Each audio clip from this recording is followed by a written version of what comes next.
Olá pessoal, boa tarde. Hoje estamos de volta aqui para iniciar a live de terça-feira com o Dr. Thales. A live de hoje vai ser Covid-19, o que é mito e o que é verdade. Eu espero que vocês gostem da live. É um profissional que eu admiro muito e eu gosto sempre de conversar com ele e obter informações. Gostaria também de agradecer ao suporte que o Dr. André está me dando aqui. Dr. André. E também o Rodrigo, que está me dando suporte para poder fazer as transmissões dessas lives. Tá ok? Então, vamos lá, deixa eu convidar aqui o Dr. Thales.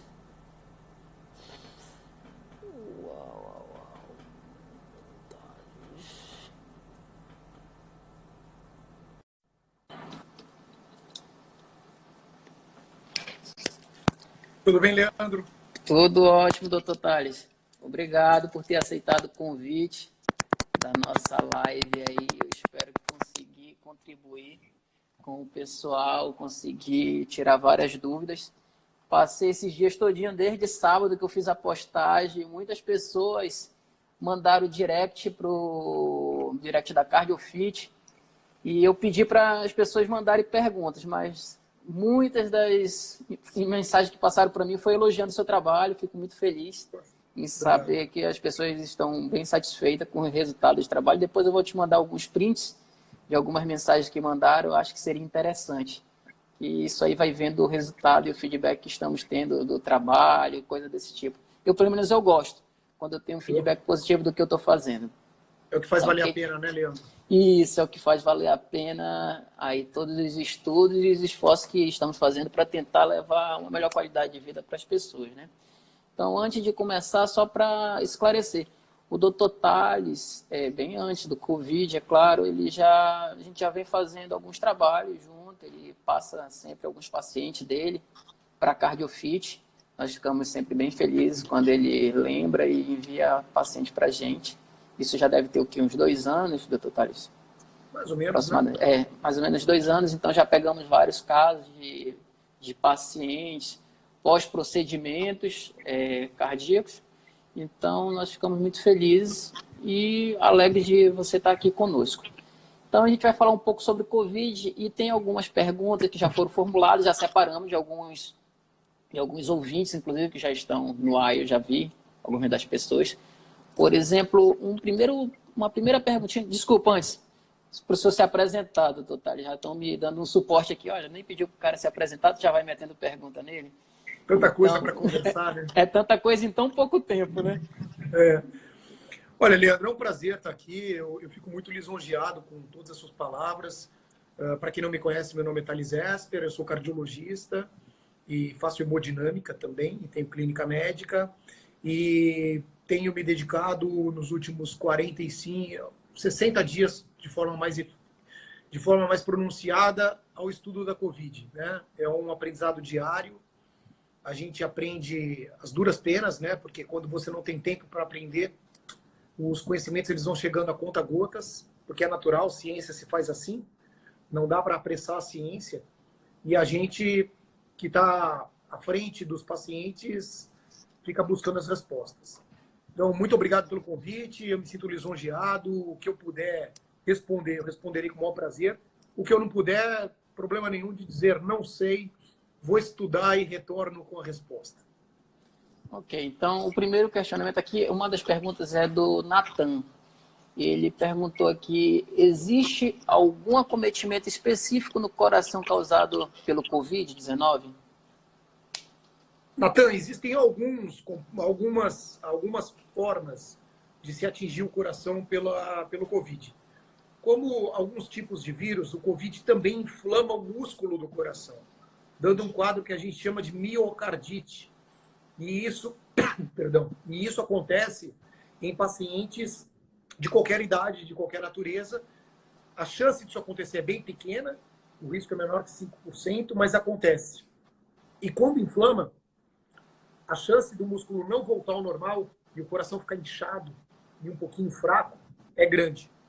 Recentemente, no final de semana, foi publicado um artigo numa das grandes revistas americanas que eu acompanho, falando sobre o que a gente conhece como síndrome de Takotsubo, que é uma síndrome em que as pessoas têm infarto sem ter entupimento nas veias do coração. É uma síndrome que é associada a estresse, geralmente acontece em mulheres de meia idade, e descobriu-se que o Covid pode precipitar essa síndrome, mesmo em pessoas normais. Então, assim, basicamente, esses dois efeitos no coração. Inflamação do músculo e uma obstrução das vias do coração sem literalmente obstruir. E faz a artéria do coração fechar. Legal. Um outro questionamento que até eu venho escutando várias pessoas tentando se automedicar, né? Houve uma noticiazinha na televisão, já sai comprando. Inclusive, nas farmácias aí estão filas gigantescas de pessoas para comprar vários tipos de medicamento e às vezes não sabe nem a real eficácia. Então, a Ione mandou uma pergunta que é a seguinte: a automedicação pode deixar o vírus mais resistente? Olha, deixá-lo mais resistente, Ione, não. A princípio, a gente não tem nenhuma evidência para dizer isso. Mas o que eu posso te dizer é que a automedicação, ela pode aumentar as chances de complicações pela Covid. Eu posso dar vários exemplos para vocês, mas basicamente, o capítulo em medicina que a gente tem muito medo, todo médico que estuda ele fica reticente, é o capítulo de interações medicamentosas. Toda vez que você entra com uma medicação aparentemente inócua e que você acha que não tem mal algum, você está agregando risco a outras complicações, como fenômenos de trombose, ou sangramento, ou alergia, ou toxicidade hepática. Eu já tive alguns casos com a cloroquina, por exemplo, Leandro, sendo um pouquinho mais específico, né, para a gente exemplificar. Sim. Porque o exemplo, ele grava, né? Sim. Eu já tive problemas com hidroxicloroquina e cloroquina nesses últimos 30 dias de deixar meu cabelo em pé. A azitromicina é um remédio que dá muitos problemas. Eu estou falando dos mais famosos, né? Então, assim, a gente tem que ter muito critério. Não é para todo mundo, não é para qualquer caso. A gente tem que ir com calma, com parcimônia e tentar, na medida do possível, deixar a emoção de lado. Quando eu falo de cloroquina, eu lembro, eu acho que eu tinha mais ou menos uns 15, 16 anos de idade. Eu tive malária e precisei tomar. Na época, eu lembro que esse medicamento era muito forte. E era uma pílula muito pequenininha. E na época, o mais engraçado é que quando eu cheguei no posto de saúde para fazer o exame, ninguém sabia que era malária. Tinha ido em 2 postos de saúde e, tipo, me mandavam para casa. É uma febre, passava o medicamento para febre e mandava para casa. Só que o engraçado é que no dia seguinte deu no mesmo horário. Isso parece brincadeira, mas comigo aconteceu, pelo menos. Tipo, 5, 6 horas da tarde começava a me dar muitos tremores, muitas dores de cabeça, mal-estar. E quando fui em um dos hospitais, me deparei com um infectologista e ele disse: eu posso apostar que isso não é malária. Mandou fazer exame e deu. Era malária e passou o medicamento. E disse que tinha no posto. E eu nunca esqueço porque para mim foi uma cena engraçada. O medicamento, o negócio era tão assim surreal que o medicamento o cara me deu num papel. Me deu, olha, aqui tem a quantidade correta para tantos dias você tem que tomar. Não tome mais do que um. Então, eles me deram toda a explicação, né? E eu com a minha mãe. Eu falei para minha mãe, mas como que a gente vai dar credibilidade no medicamento que entregaram num papel?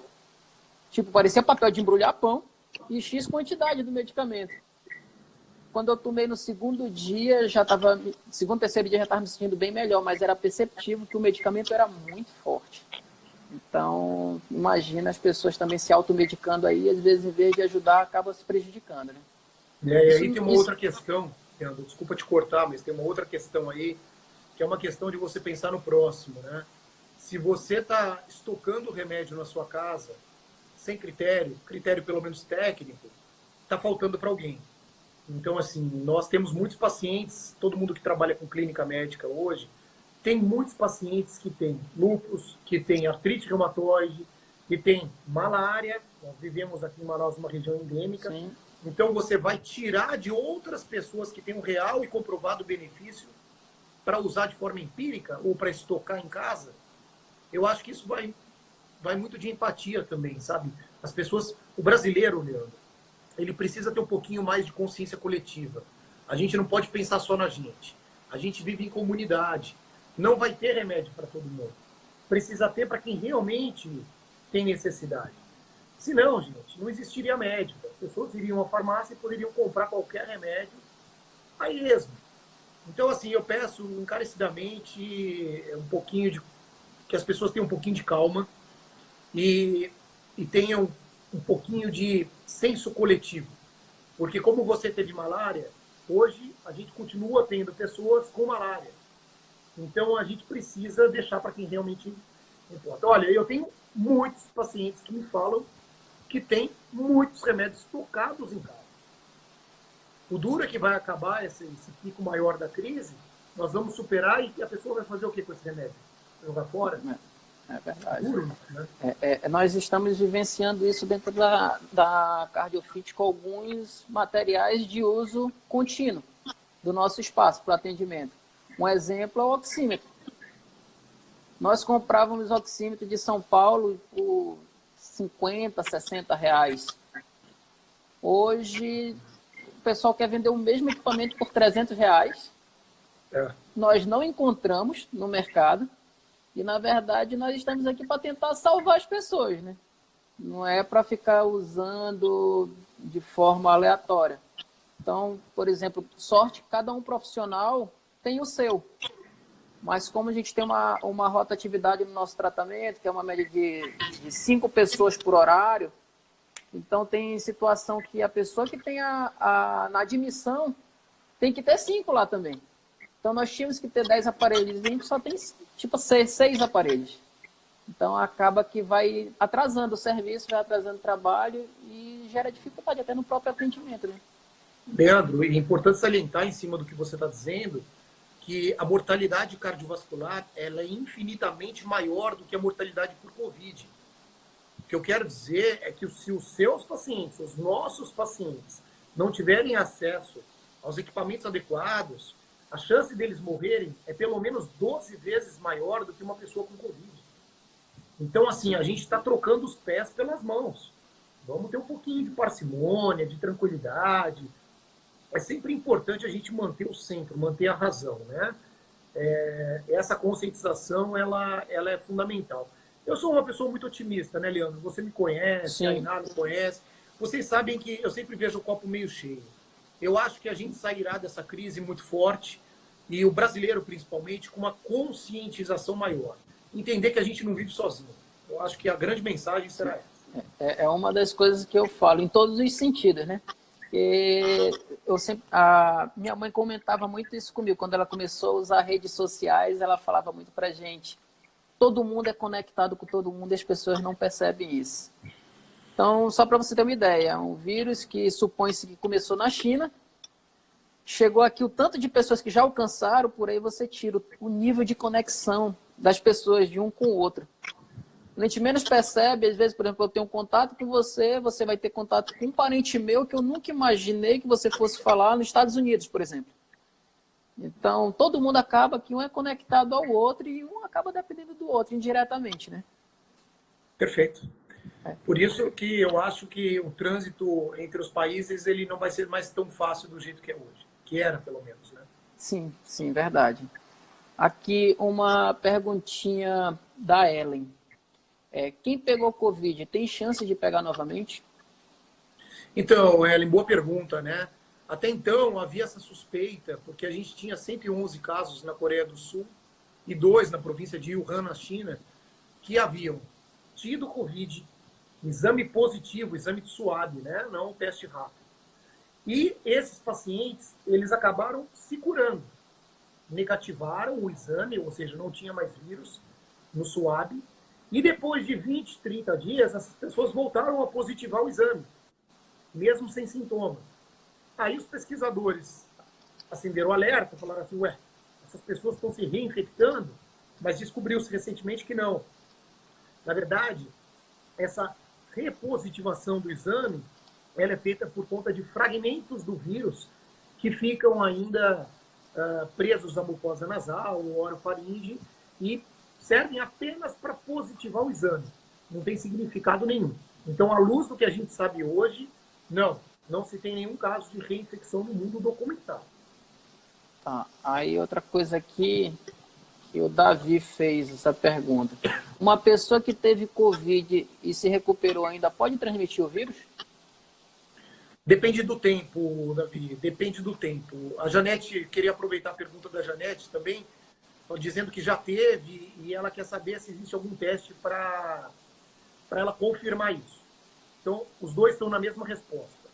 Gente, quando você tem coronavírus, quando você é infectado pelo vírus e apresenta os sintomas, nos seus próximos 10 a 14 dias, você vai ter o exame de SWAB, que é o exame de raspagem do nariz com cotonete, o PCR positivo. A partir daí, você vai negativar o PCR e o que vai positivar para você são os anticorpos, que é o que o pessoal chama de teste rápido.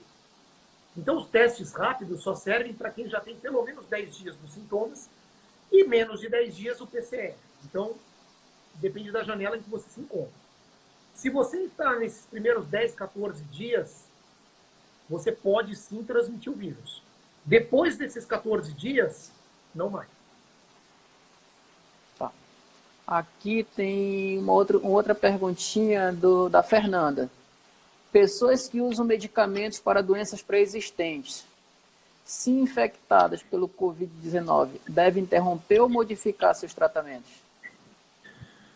Fernanda, olha, depende demais. É uma pergunta bastante abrangente, bastante importante, mas bastante abrangente. Eu vou te dar um exemplo que eu tive há 3 dias atrás. Eu tenho alguns pacientes muito graves com Covid e um desses pacientes eu tive que suspender o remédio da pressão, porque a pressão dele estava caindo muito, porque o vírus ele provoca uma inflamação muito grande no corpo, não só nos pulmões. Então, eu tive que suspender temporariamente.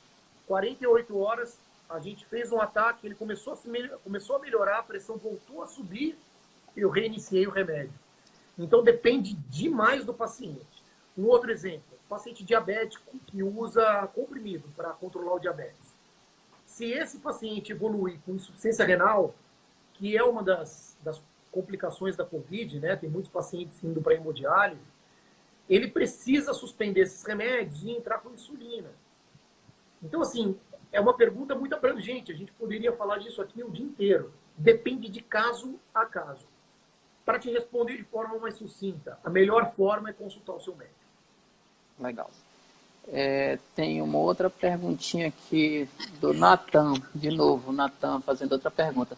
Existe uma relação entre o Covid e ocorrências de infarto?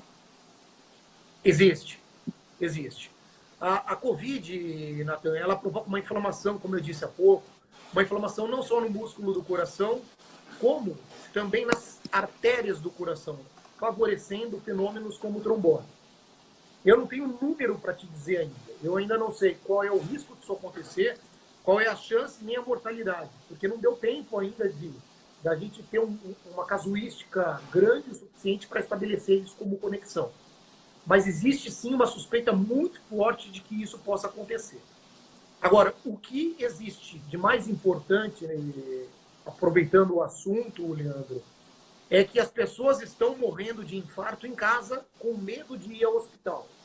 Então, a cidade de Nova York publicou agora um aumento de 800% na mortalidade por infarto, porque as pessoas, mesmo com dor no peito, não procuram o hospital com medo de pegar Covid, morrem em casa.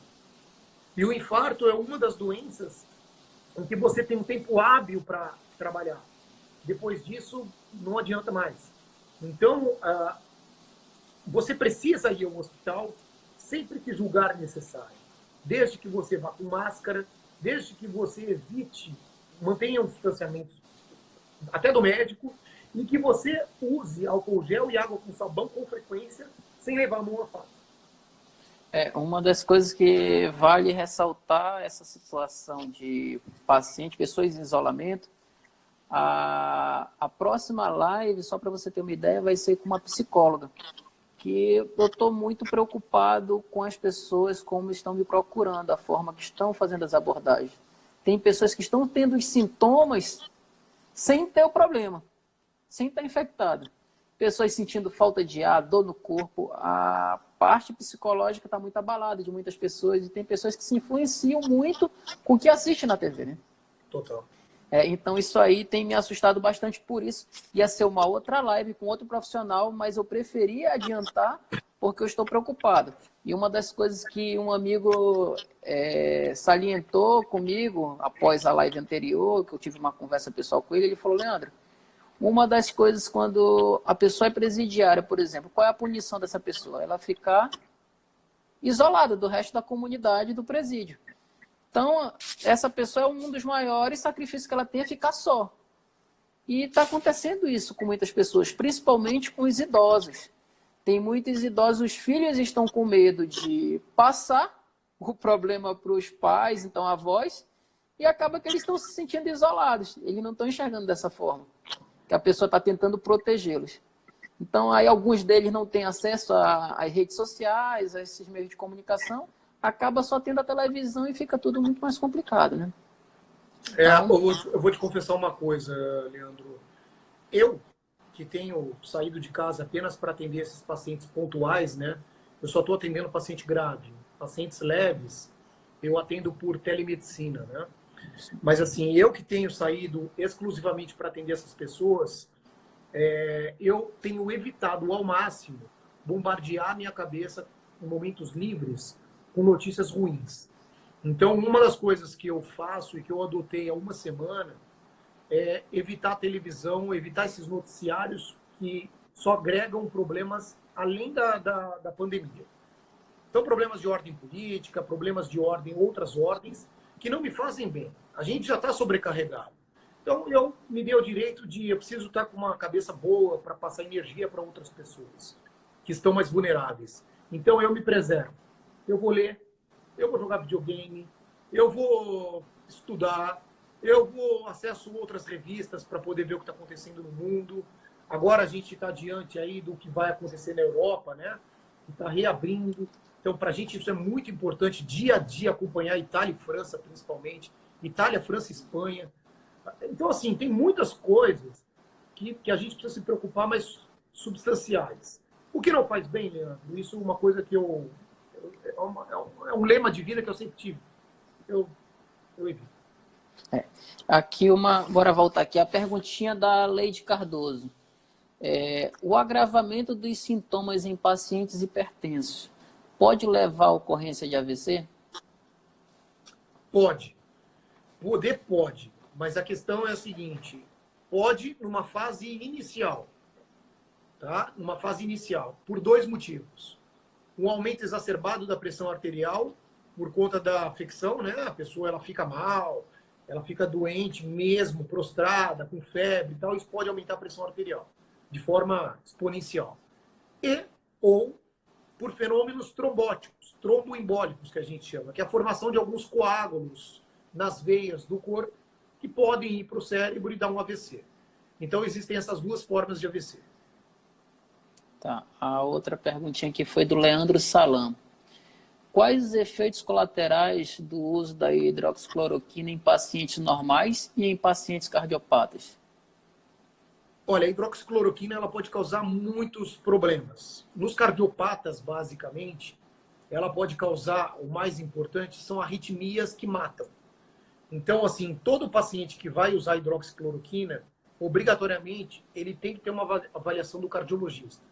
Ele tem que ter uma avaliação com eletrocardiograma e, se o cardiologista julgar necessário, de outros exames para minimizar esse risco. Essa é a primeira questão. A segunda questão é sobre os pacientes não cardiopatas, pessoas normais. Essas pessoas elas podem ter hepatotoxicidade. O que é isso? Um problema de metabolização do fígado. O fígado inflama e isso pode ter consequências sérias.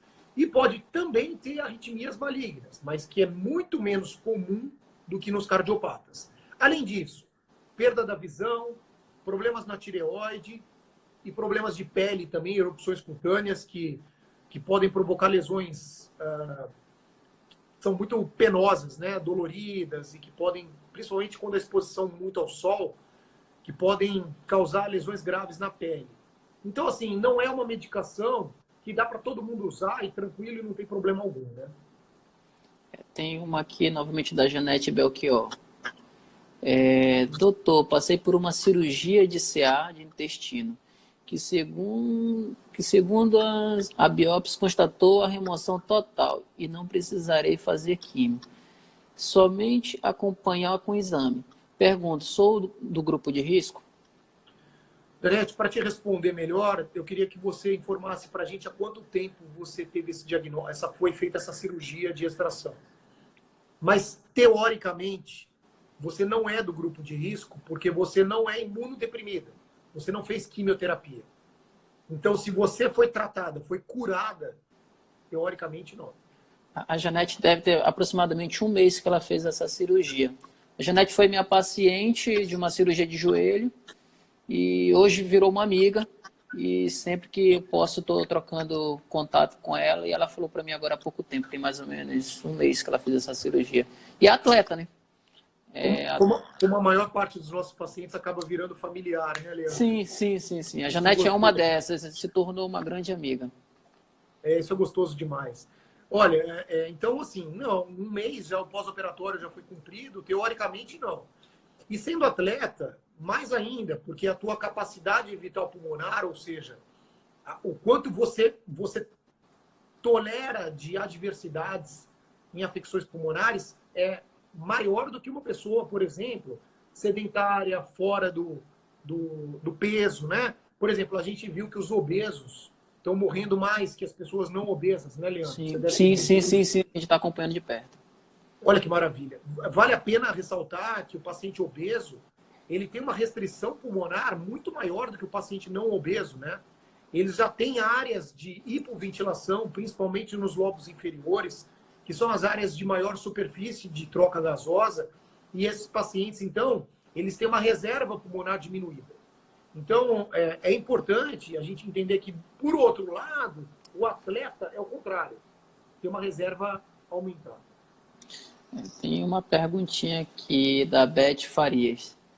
Depois que a pessoa recebe alta do hospital, ela pode ter uma recaída? Aí, qual a importância da fisioterapia após saída do hospital? Remédios caseiros, aliados aos remédios, ajuda o tratamento? Sabe o que eu tenho visto muito? Paciente que tem alta, ele não pode ter recaída pela Covid, né? Isso se a alta obedecer a alguns critérios. Não dá para falar por todo mundo. Mas, assim, o que eu vejo muito, e aí, Leandro, eu poderia dividir essa resposta com você, Sim. que já tem uma certa experiência, é o lado psicológico da pessoa que acaba derrubando ela. Porque as pessoas, muito grande gama de pacientes saem com sequelas pulmonares e que vão precisar de reabilitação, tanto cardíaca quanto pulmonar, e, às vezes, pelas limitações do dia a dia, da vida, acabam se deprimindo, caindo, e o psicológico ele é muito importante para fazer a gente ter uma reabilitação, né? E uma das coisas que eu venho identificando muito são quadros de ansiedade, né? As pessoas, às vezes, quando recebem alta. Tem um detalhezinho que, inclusive, nós incluímos na nossa equipe, Dr. Thales, é que tinha algumas pessoas que estavam saindo de UTI, tinham sido extubadas e tudo, só que aí começaram a aparecer com problemas de deglutição, outras coisas, dificuldade de fala. Um outro detalhezinho é dificuldade até coordenação motora fina. Então, nós convidamos fonoaudiólogo e terapeuta ocupacional para nos dar suporte na equipe e ajudar no tratamento dessas pessoas também. Fundamental, fundamental. Esses meus pacientes mais graves, os que estão com a consciência mantida, né? Porque alguns estão entubados e estão sedados, mas os que estão conscientes, eles estão tendo apoio psicológico. Ontem mesmo um psicólogo entrou em contato comigo, perguntando sobre um paciente, nós tivemos uma conversa bem interessante, e eu tenho recomendado fortemente o apoio da psicologia. Gente, é muito importante a gente entender que a abordagem desses pacientes ela é multidisciplinar. Os pacientes de mais alto risco, eles precisam ser abordados de forma multidisciplinar. O dentista é fundamental, o médico é fundamental, fisioterapeuta, fono, psicólogo, psiquiatra. Então, assim, mesmo dentro da medicina, várias especialidades têm dividido aí a tarefa de cuidar desses pacientes. Aqui, uma outra perguntinha aqui. Há a possibilidade de sentir falta de ar sem ter sentido nenhum outro sintoma, como febre ou tosse? Ou é mais provável que seja devido ao quadro de ansiedade? Isso Total, é o treinador sábio. Treinador, é muito difícil isso acontecer. A pessoa não tem sintoma nenhum, ela só tem falta de ar. Eu já peguei alguns casos. E você vai ver a ansiedade, né? Porque a ansiedade, uma das principais formas da pessoa manifestar é com falta de ar. É claro que para chegar a essa conclusão, a gente precisa avaliar o paciente com calma, né? Há casos e casos. Mas eu acho extremamente improvável uma pessoa ter apenas a falta de ar como o primeiro sintoma da Covid. Eu diria para você que é quase impossível. Eu já vi pessoas falarem que não estavam sentindo nada de falta de ar. E quando colocaram o oxímetro, verificaram que estava com um quadro hipoxêmico, né? Eu pego isso em pacientes que toleram a baixa concentração de oxigênio no sangue, que chama-se hipóxia, né? Só porque tem gente aí provavelmente que é leigo. Essas pessoas que toleram menos, por exemplo, pacientes com enfisema pulmonar, pacientes com outras patologias pulmonares já crônicas, eles têm tolerado essa baixa de oxigênio no sangue de forma menos difícil do que as pessoas que não, que são normais. Eu tenho alguns casos. Em relação a sequelas pulmonares pós-afecção, Leandro, é importante salientar que isso vai depender muito da avaliação pós-alta. Então, o paciente pode ficar sequelado? Pode. O paciente pode minimizar essa sequela através de um trabalho de fisioterapia bacana? Pode. E isso a gente só vai descobrir ao longo do tempo. Sim. Aqui tem uma outra perguntinha. Cadê? Boa tarde, eu sou atleta da Marinha. Tenho mais resistência que outras pessoas. Então, a relação ao Covid, como seria? Entendi. Desculpa, Eu não entendi. Ela é atleta da Marinha, certo? Isso. Tenho mais resistência que outras pessoas. Então, Certo. em relação ao Covid, aí Em pôs relação ao interrogação. Covid, acho que eu entendi. Em relação ao Covid, ela muito provavelmente ela vai ter um prognóstico melhor do que as pessoas que não têm esse nível de condicionamento físico. Eu acho que foi isso que ela quis dizer. Tá. Aqui outra. Só uma coisinha, tá, Leandro? Pode Quando eu falar. falo que o prognóstico é melhor, é importante que a gente não tenha uma visão binária. Então o atleta não evolui mal. Não, não é isso. É que o risco dessas pessoas evoluírem mal é infinitamente menor do que uma pessoa, por exemplo, sedentária. Risco. E isso aí eu falo, inclusive, na live anterior, Dr. Thales, que nós trabalhamos com clientes que, na grande maioria, é grupo de risco, que é diabético, hipertenso, cardiopata, obeso, idosos, sedentário, pós-operatório. Então, são pessoas que estão dentro desse grupo de risco. E o mais incrível é que já tivemos um feedback de algumas pessoas que tiveram, tá? Algumas pessoas que estavam dentro desses grupos de risco, e elas todo o tempo fazendo comentários, que conheceram pessoas que elas imaginaram que não iam, que iam se sair bem melhor, e onde, na verdade, eles se saíram. Pessoas que estavam fazendo atividade tipo 3, 4 vezes por semana na CardioFit, e eu não estou falando que todo mundo vai ter esse mesmo resultado, mas eu achei muito legal quando essa pessoa deu esse feedback. E às vezes são pessoas que nós nos preocupamos muito pelas condições, até mesmo de saúde, né, dessas pessoas. Mas estão fazendo exercício com frequência, de forma correta, aí fica bem legal, né? É, muito bacana. Eu tenho me surpreendido muito com pacientes com enfisema pulmonar, viu, Leandro? Aqui ela tem o do Luciano Mello. Inclusive, o Luciano Mello é meu irmão, tá? O paciente que saiu do período de transmissão e não tomou nenhum medicamento direcionado ao Covid, precisa ser medicado no pós-Covid? Não. Não. E digo mais, viu? Esses pacientes, nem todo paciente com Covid, aliás, a minoria precisa ser medicada, né? Hoje a gente indica, eu tenho a minha conduta é indicar para pacientes, no mínimo, em grau moderado. Pacientes leves, eu não indico. Entendi. Aí, deixa eu ver aqui o que mais de pergunta que nós temos aqui. Cadê? Uma pessoa contaminada com Covid. Aqui, Lídio. O período de transmissão é contado a partir da cura ou a partir dos primeiros sintomas? A partir do primeiro dia de sintoma. Então, já está aí, grande Lídio. O Lídio, inclusive, ele tá nesse grupo de pessoas que estão passando pelo período de isolamento, ele está sentindo falta de ar, tá seguindo o protocolo do atendimento. Eu sei porque ele me procurou, deve ter mais ou menos 2 dias, querendo saber se ele poderia vir ser tratado na CardioFit. E eu expliquei para ele que era só depois que ele recebesse a alta, quando ele sair desse período de isolamento, que nós podemos começar a fazer tratamento com ele.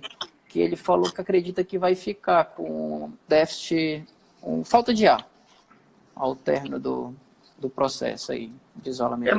Mas calma, não dá para prever isso sim, ainda. Porque, sim, eu falei assim, para ele. Ele está inflamado ainda, né, provavelmente. Sim. Então, assim, não dá para... Pode ter resolução completa da inflamação e sem processo de fibrose. Então, assim, calma. Deixa o fisioterapeuta te avaliar, o pessoal da CardioFit vai ver isso com mais calma. Pessoal, muito importante manter a calma, manter a tranquilidade. Não dá para adivinhar, vai acontecer isso, vai acontecer aquilo, eu vou ficar sequelado. A chance de você não ficar sequelado é enorme. Sim, é isso que eu tenho dito para as pessoas. Porque todo mundo está assistindo casos isolados. Quando eu falo, olha, às vezes na televisão passa muitos casos isolados, pessoas que ficaram muito sequeladas, pessoal que ficou assim, assado. Mas se você for levar a risca de 100 pessoas que entram, 80 sai legal, não chega nem aí para UTI. Só são internados na parte intensiva e recebe alta logo na sequência de alguns dias. Aliás, existe uma normativa agora, viu, Leandro, aproveitando o seu comentário, de evitar a internação para pacientes leves a moderados. A gente está começando a internar aqui em Manaus, né, por uma questão de leito, né, a gente não tem mais.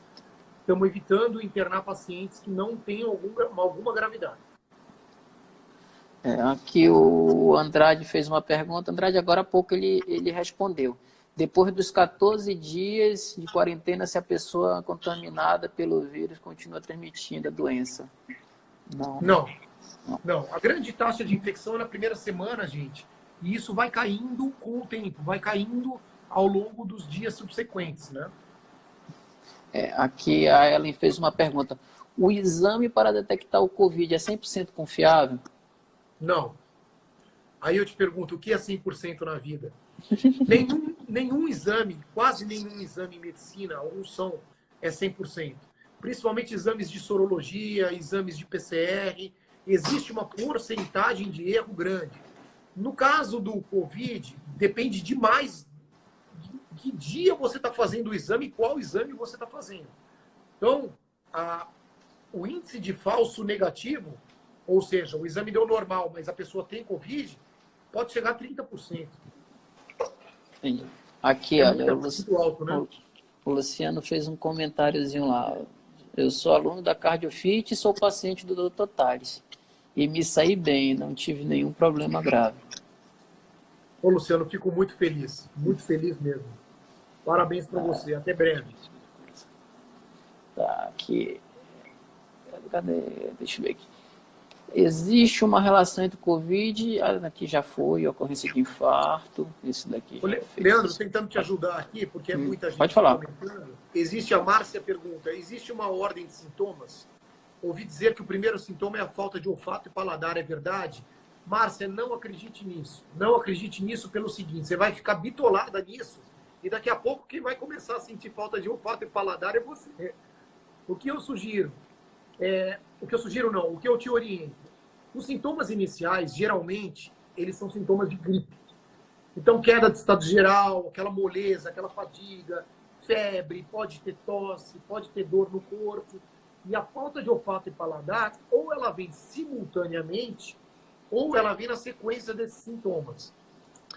Dificilmente a pessoa abre com que a gente chama de anosmia, né? Com falta de olfato ou de paladar. Tá? Mas não existe uma regra.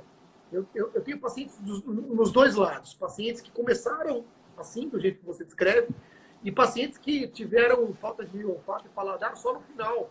E pacientes que não tiveram, em nenhum momento, perda do olfato ou do paladar. Então, não existe regra, né?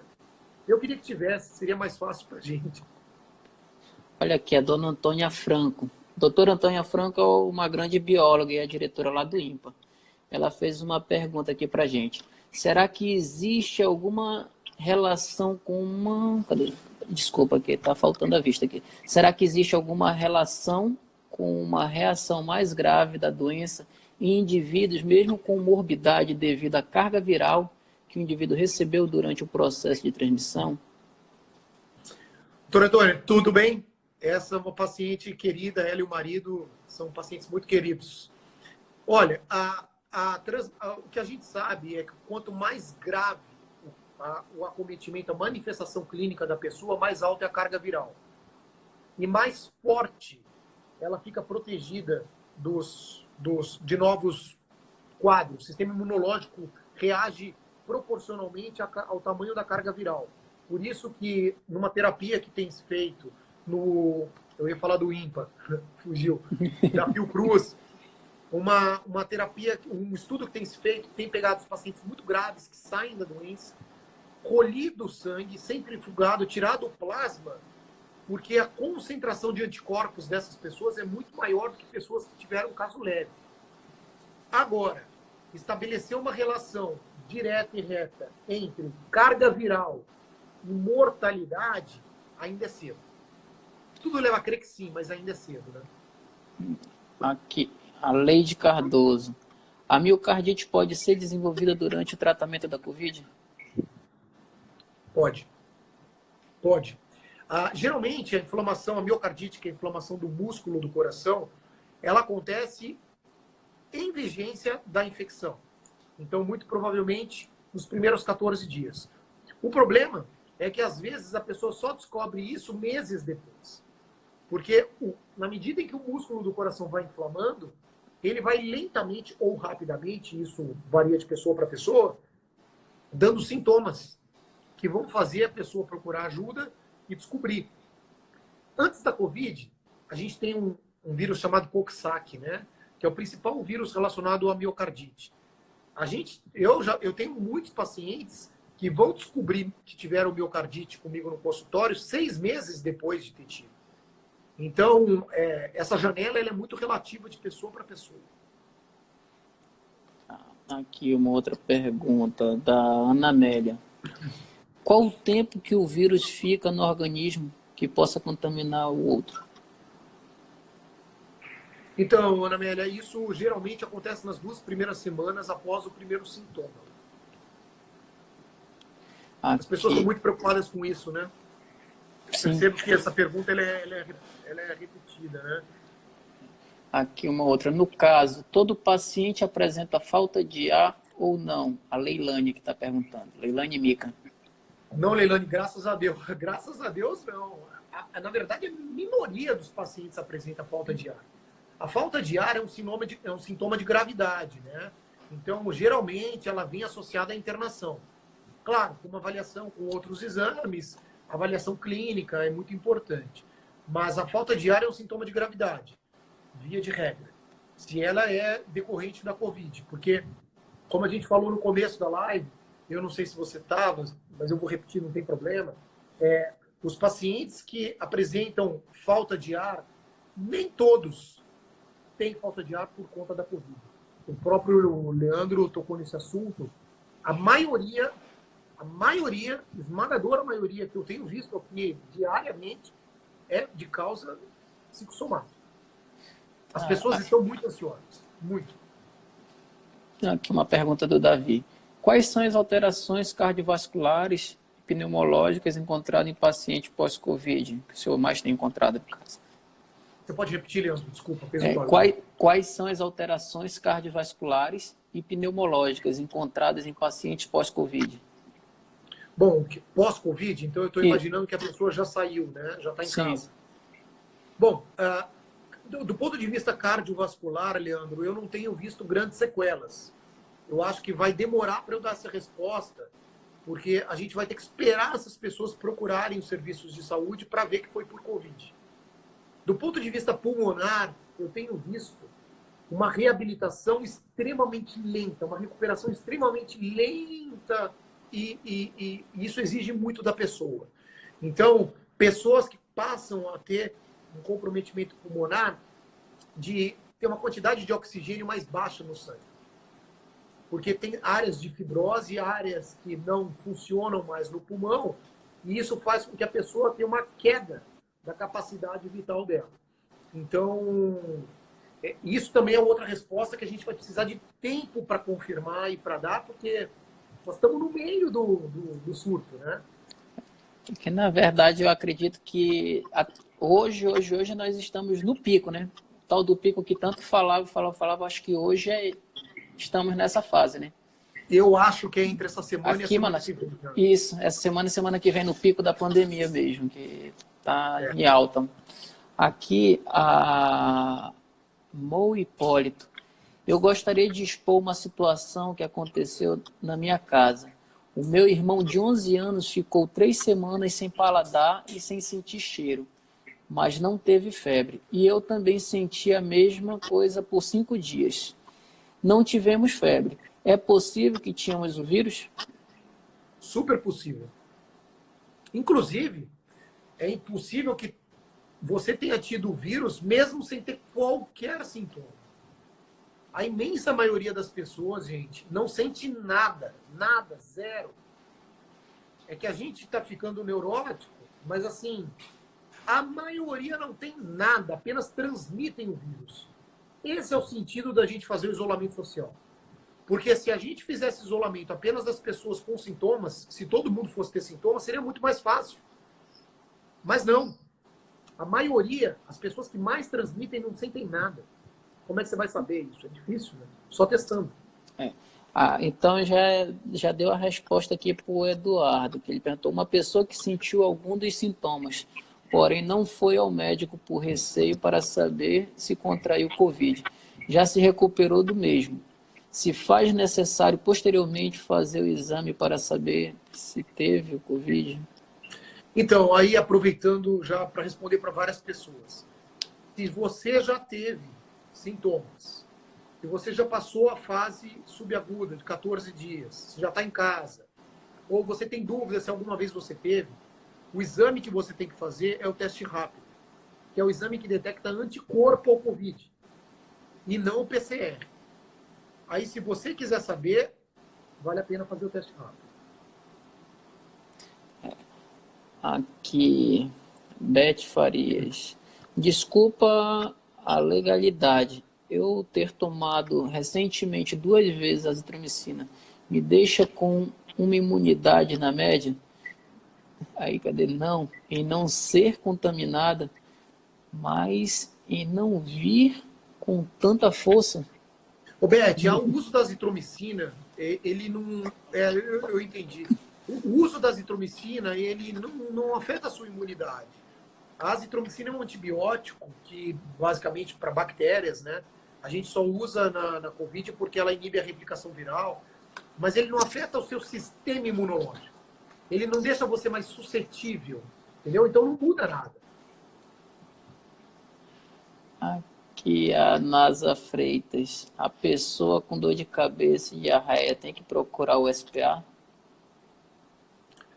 Com dor de cabeça, desculpa, eu não estou lendo aqui. Com dor de cabeça e diarreia, tem que procurar o SPA? Olha, se você me perguntar, Thales, dor de cabeça e diarreia podem ser sintomas de Covid? Eu te respondo que sim. Agora, procurar ou não o SPA é muito relativo. Eu sou da política de que, havendo possibilidade de você testar, vale a pena você testar. Agora, procurar um centro de saúde, eu deixaria para quem realmente precisa, para pacientes mais graves. Eu pouparia o sistema para realmente quem precisa estritamente do sistema. Mas isso é uma opinião pessoal, né? Sim. É uma das coisas que a gente tem comentado muito, é a questão da opinião que nós emitimos, e às vezes as pessoas se sentem até ofendidas, ainda falam para mim, tu não sabe a dor, o que eu estou passando, coisa desse tipo. Mas às vezes a pessoa nem está com o vírus e acaba pegando, indo numa multidão e pegar, que é uma das coisas que eu sempre peço, evitem estar em aglomeração.